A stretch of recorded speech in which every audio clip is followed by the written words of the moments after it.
Hello guys, welcome back to my channel learning with Komal. तो guys, I hope आपकी पढ़ाई अच्छी चल रही होगी।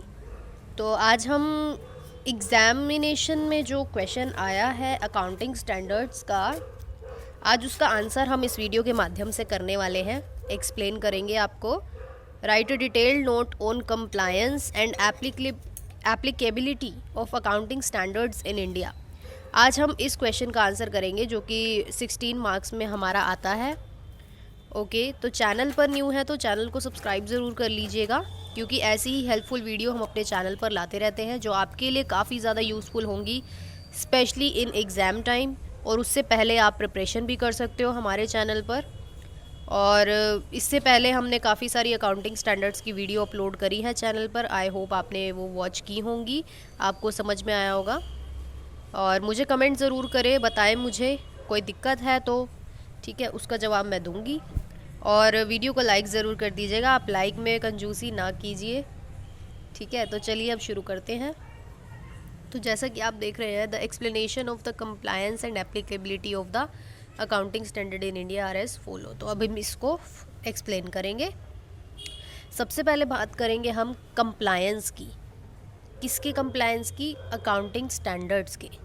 तो सबसे पहले जो हमें गिवन है पॉइंट, वो क्या गिवन है कि compliance of accounting standards has been made mandatory, कि ये जो है ज़रूरी हो चुका है, अब मैंडेटरी हो चुका है।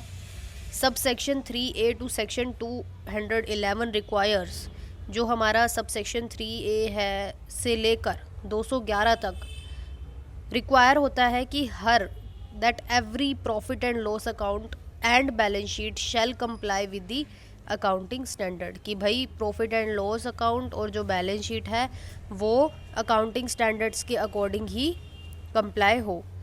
Until the central government prescribe accounting standard under this section, accounting standard issued by ICAI shall be deemed to be the accounting standard. यहाँ पे हमसे इसने ये बोला है कि जब तक सेंट्रल गवर्नमेंट हमें कोई अकाउंटिंग स्टैंडर्ड प्रिस्क्राइब नहीं करती इस सेक्शन के अंडर, तब तक हम जो है ICAI के द्वारा बनाए गए जो इशू किए गए अकाउंटिंग स्टैंडर्ड है उन्हीं को ही हम अकाउंटिंग स्टैंडर्ड मानेंगे। As per newly inserted clause 50, अब ये जो क्लोज 50 है इसके according of the listing agreement, it is mandatory for the company listed in recognized stock exchange to comply with all applicable accounting standard in the preparation and presentation of financial statement। अब इस point में हमसे ये बोला है कि जो हमारा क्लोज 50 आया है उसमें जो है मैंडेटरी हो चुका है कंपनीज़ के लिए, जो कि उन कंपनीज़ के लिए जो कि रिकॉग्नाइज्ड स्टॉक एक्सचेंज में, मतलब स्टॉक एक्सचेंज में रिकॉग्नाइज्ड है, यानी कि उनको मान्यता प्राप्त है जिन कंपनीज़ को, कि भाई वो जो है comply with all applicable accounting standard, कि उनको जो है सारे जो भी अकाउंटिंग स्टैंडर्ड है उनको एप्लीकेबल करना होगा जब भी वो कंपनीज़ अपने फाइनेंशियल स्टेटमेंट प्रिपेयर करेंगी। तो ये क्लोज 50 हमसे ये बोल रहा है। तो according to the companies act 1956 हमसे क्या बोल रहा है कि ये डिफाइन किया गया है that all the P&L account and the balance sheet should comply with the accounting standard of ICAI, कि भाई कंपनीज एक्ट 1956 के अनुसार ये डिफाइन किया गया है कि जितने भी हमारा P&L और बैलेंस शीट है वो अकाउंटिंग स्टैंडर्ड के अकॉर्डिंग ही जो है, जो हमारे को ICAI के द्वारा जो अकाउंटिंग स्टैंडर्ड है उस इशू जो उन्होंने करे हैं उनके अकॉर्डिंग जो है हमें अपना P&L और बैलेंस शीट यानी कि फाइनेंशियल स्टेटमेंट जो है वो प्रिपेयर करने होंगे। तो कंपनीज एक्ट हमसे ये कहता है कि ICAI के द्वारा जो अकाउंटिंग स्टैंडर्ड इशू हैं उन्हीं के अकॉर्डिंग हमें चलना होगा। In India, as far as the ICAI and the government authorities and various regulator such as SEBI, RBI are concerned, कि भाई इंडिया में जो है ICAI और जो गवर्नमेंट अथॉरिटीज़ हैं जिनके रेगुलेटर हमें पता ही हैं, SEBI और RBI, तो the aim has always been to comply with the IFRS to the extent possible with the object to formulate sound financial reporting standard. अब यहाँ पे हमसे कुछ बोला गया है, यहाँ पे हमसे ये बोला गया है कि इंडिया में जो है जो हमारे ICAI हैं और जो गवर्नमेंट अथॉरिटीज़ हैं और जो हमारे रेगुलेटर्स हैं सेबी और RBI आर कंसर्न्ड, ठीक है, तो वो थोड़े कंसर्न्ड हैं। अब the aim has always been to comply with the IFRS, कि भाई उनका एम तो यही रहता है कि भाई IFRS के अकॉर्डिंग चले, ठीक है, टू द एक्सटेंट पॉसिबल जहाँ तक हो, विद दी ऑब्जेक्टिव, क्या ऑब्जेक्टिव होगा, ताकि भाई जो फाइनेंशियल रिपोर्टिंग स्टैंडर्ड है वो साउंड हो, अच्छे हो, ठीक है। तो बेसिकली यहाँ पे कंप्लायंस की बात की गई है। कंपनीज एक्ट के द्वारा ICAI के अकॉर्डिंग चलेंगे, है ना। सेबी और RBI जो है वो ये जो सोचते हैं कि IFRS तक जहाँ तक पॉसिबल हो कि IFRS के अकॉर्डिंग चले, है ना। और लिस्टिंग जो ये क्लोज 50 है ये बोलता है कि भाई जो भी हमारे अकाउंटिंग स्टैंडर्ड है उन सभी को फॉलो करो। तो बेसिकली 3 बातें यहाँ से निकल करके आई। अब बात करेंगे एप्लीकेबिलिटी की, ठीक है। Applicability of accounting standard as per the notification Indian accounting standard, यानी कि IND बोलते हैं हम इसको, IND-AS, ठीक है, Indian accounting standard converge with international financial reporting standards, यानी कि IFRS shall be implemented on voluntary basis. अपनी इच्छा से आप जो है इम्प्लीमेंट कर सकते हो from 1 April 2015 and mandatorily from April 2016। तो अब वॉल्यूंटरी था 1 अप्रैल 2015 से, लेकिन 2016 में इसको मैंडेटरी कर दिया गया, मतलब अब ये जो है कंपलसरी हो गया। तो अब क्या बोला गया है इसके बारे में कि separate road maps have been prescribed, कुछ अलग से रोड मैप्स जो है वो प्रिस्क्राइब किए गए हैं इंडियन अकाउंटिंग स्टैंडर्ड को, ताकि जो है इम्प्लीमेंट हो सके इंडियन अकाउंटिंग स्टैंडर्ड का as to banking, insurance company, NBFC respectively in organization में। तो कंपनीज़ के बारे में क्या बोला गया, सबसे पहले ये पढ़ लेते हैं। For companies other than banks, यानी कि उन कंपनी की बात हो रही है जो बैंक नहीं है, ठीक है, और NBFC एंड इंश्योरेंस कंपनी, यानी कि बैंक के अलावा जो भी है, यानी कि कंपनी, NBFC और इंश्योरेंस कंपनी, बस इस पे बैंक को इंक्लूड नहीं किया गया। तो इनके लिए क्या बोला गया, फेस वन में 1 अप्रैल 2016 से ये जो है मैंडेटरी बेसिस हो चुका है, ओके। और इसमें हमें बोला गया है कि company listed in process of listing on stock exchange in India और outside India having net worth more than 5 billion Indian rupees, ठीक है। और मतलब ये बात इनकी हो रही है कि जो कंपनी जो है ना और स्टॉक एक्सचेंज में है लिस्टेड या फिर आउटसाइड है इंडिया की ही है और जिसकी वर्थ जो है 5 बिलियन है, उनके लिए ये मैंडेटरी है, ठीक है।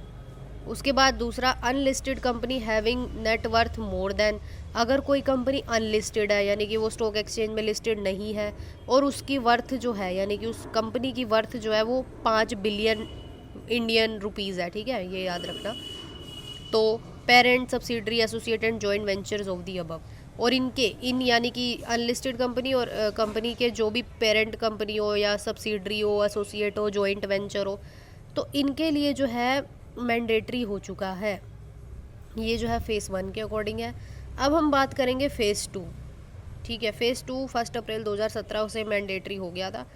अब पहला आता है कि all companies which are listed in process of listing inside और outside India on stock exchanges not covered in phase 1, कि जितनी भी कंपनीज़ हैं चाहे वो लिस्टेड हैं, इनसाइड लिस्टेड है या आउटसाइड इंडिया लिस्टेड है, ठीक है, जो कि फेस कवर में कवर नहीं होती, फेज़ 1 में जो अभी हमने फेज़ 1 पढ़ा उसमें अगर वो कवर नहीं होती तो वो इसमें फेज़ 2 में कवर की जाएंगी। तो other than companies listed on SMA exchanges, तो मतलब जो फेज़ 1 में जो कंपनीज़ कवर नहीं होती वो फेज़ 2 में कवर होंगी, बेसिकली यहाँ पे हमसे ये बोला जा रहा है। सेकेंड पॉइंट है unlisted companies having net worth INR 5 billion to INR 2.5 billion, यानी कि कंपनी है अनलिस्टेड लेकिन अगर उसकी जो नेट वर्थ है वो 5 बिलियन से या फिर 2.5 बिलियन 2.5 बिलियन के बीच में है तो वो फेज़ 2 में आएगी। फेज़ 1 में क्या था कि 5 बिलियन से ज़्यादा होनी चाहिए, है ना, फेज़ 1 में हमने ये पढ़ा था। लेकिन फेज़ 2 में क्या बोला है कि 2.5 से 5 बिलियन के बीच में अगर है तो वो फेज़ 2 में कवर की जाएगी। All right. थर्ड है हमारा पेरेंट सब्सिडरी। ये तो पता ही है कि भाई अगर इन कंपनीज़ की पेरेंट सब्सिडरी या एसोसिएट और जॉइंट वेंचर हो तो वो भी इंक्लूड होगी। बेसिकली हमें इनके दो पॉइंट्स याद रखने हैं स्टार्टिंग वाले, ठीक है। नोट है अब इसका, companies listed on SME exchange not required to apply Indian accounting standard की। यहाँ पे एक नोट दिया गया है कि जो कंपनीज जो है एसएमई एक्सचेंज में लिस्टेड है, एसएमई एक्सचेंजेस में लिस्टेड है जो कंपनीज, उनको जो है इंडियन अकाउंटिंग स्टैंडर्ड अप्लाई करना रिक्वायर्ड नहीं है। तो ये हमें याद रखना है।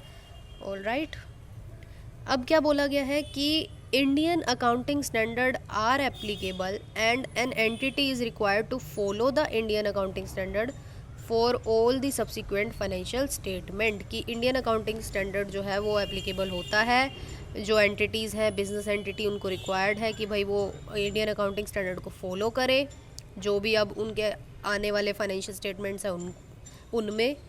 और companies not covered by the above road map, और जो कंपनी ऊपर जो फेज़ 1 और फेज़ 2 अभी हमने पढ़ा था उसमें अगर वो कवर्ड नहीं होती हैं उस रोड मैप में, shall continue to apply existing accounting standard. मतलब अगर वो कंपनी जो है, कुछ कंपनीज ऐसी हैं जो ना फेज़ 1 में आ रही है ना फेज़ 2 में कवर हो रही हैं, तो वो कंपनीज जो है जो वो अपना अकाउंटिंग स्टैंडर्ड फॉलो कर रही है उसी में ही कंटिन्यू कर सकती है। यहाँ पे बेसिकली ये बोला गया है। अब बात करेंगे फॉर एनबीएफसीज। एनबीएफसीज के लिए क्या बोला गया है? पहला फेज़ 1 इसका बोला गया है 1 अप्रैल 2018 से कि एनबीएफसीज चाहे वो लिस्टेड हो चाहे वो अनलिस्टेड हो, अगर उनका नेटवर्थ 500 करोड़ है या 500 करोड़ से ज़्यादा है तो वो फेज़ 1 के अंडर आएंगी। Holding, subsidiary, joint venture, associate company of above NBFC other than those already covered under corporate road map shall also from said date. कि भाई जो उनकी होल्डिंग कंपनी है या फिर सब्सिडरी है तो वो भी इसी रोड मैप में जो है कवर की जाएंगी। अब यहाँ पे हमें एक नोट गिवन है। नोट में क्या गिवन है? पहला point, applicable for both consolidated and individual financial statement. कि भाई ये जो है ना दोनों फाइनेंशियल स्टेटमेंट में एप्लीकेबल होगा, ठीक है, चाहे वो कंसोलिडेटेड फाइनेंशियल स्टेटमेंट हो चाहे वो इंडिविजुअल फाइनेंशियल स्टेटमेंट हो। दूसरा हमसे बोला गया है कि NBFC having net worth below 250 crore shall not apply Indian accounting standard. कि भाई जो एनबीएफसी की नेट वर्थ 250 करोड़ से कम है तो उसको जो है इंडियन अकाउंटिंग स्टैंडर्ड फॉलो नहीं करना, यानी कि उसको अप्लाई नहीं करना। तीसरा हमसे बोला गया है adoption of Indian accounting standard is allowed only when required as per the road map. कि भाई इंडियन अकाउंटिंग स्टैंडर्ड जो है वो उसको अडॉप्ट करना तभी अलाउ होगा जब जो है रोड मैप के द्वारा ये रिक्वायर्ड होगा। यानी कि जो अभी हमने फेज़ 1 फेसिस पढ़े ना, ये हमारे रोड मैप्स हैं, ठीक है, इनके अकॉर्डिंग चलना है। नेक्स्ट आता है हमारा, ये हमारे लास्ट पॉइंट है fourth, voluntary adoption of Indian accounting standard is not allowed. कि आप अपनी इच्छा से इंडियन अकाउंटिंग स्टैंडर्ड को फॉलो करो या अडॉप्ट करो, ये अलाउड नहीं है। For scheduled commercial bank excluding RRBs and insurance company. कि भाई बेसिकली यहाँ पे बोला गया है कि जो शेड्यूल्ड कमर्शियल बैंक है लेकिन आरआरबी और इंश्योरेंस कंपनी इसमें एक्सक्लूड होंगे, यानी कि वो इंक्लूड नहीं होंगे। तो बेसिकली यहाँ पे हमसे ये बोला गया कि जो भी कमर्शियल बैंक है उनको ये वॉलंटरी अडॉप्शन अलाउड नहीं है इंडियन अकाउंटिंग स्टैंडर्ड का, ठीक है। तीसरा पॉइंट क्या है? Holding, subsidiary, joint venture and associate of company, scheduled commercial bank, इसमें हम आरआरबी को बस एक्सक्लूड करेंगे, उसको इंक्लूड नहीं करेंगे, ठीक है, ये याद रखना है। Shall also apply from the said date irrespective to it being का, तो यही बेसिकली हमसे बोला गया है। और फोर्थ पॉइंट है हमारा applicable for both consolidated and individual financial statement. कि भाई ये जो है एप्लीकेबल होगा urban cooperative bank, UCBs and regional rural bank, RRBs are not required to apply Indian accounting standard. तो ये याद रखना है कि जो अर्बन कोऑपरेटिव बैंक है और रीजनल रूरल बैंक है उनको इंडियन अकाउंटिंग स्टैंडर्ड अप्लाई करना ज़रूरी नहीं है। Thank you so much, I hope आपको समझ आया होगा। कमेंट करके मुझे ज़रूर बताएं।